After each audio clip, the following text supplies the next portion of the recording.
Çiyayê Sîpan 4058 metre bilind e û li bakurê Behra Wanê di nava sînorê bajarê Bitlisê û Agiriyê de ye.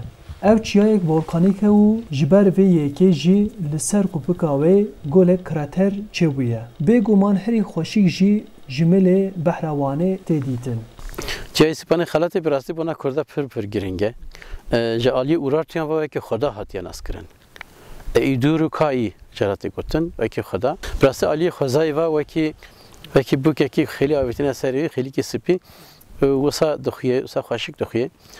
Tabii vê derê cî ku em dibînin gola Wanê piştî gola Wanê dixuye. Tabii ew jî dîmenekî pir xweşik derdixe holê.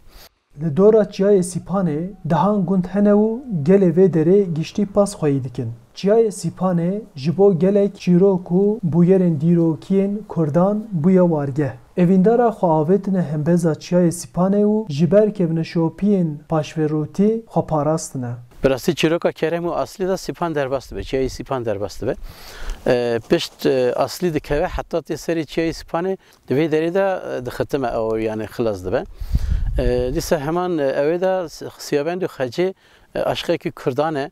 Li hengek û keçekî Kurdanê bedew li hev bûne aşiq. Tabii wekî her evîndarê negîştine hev.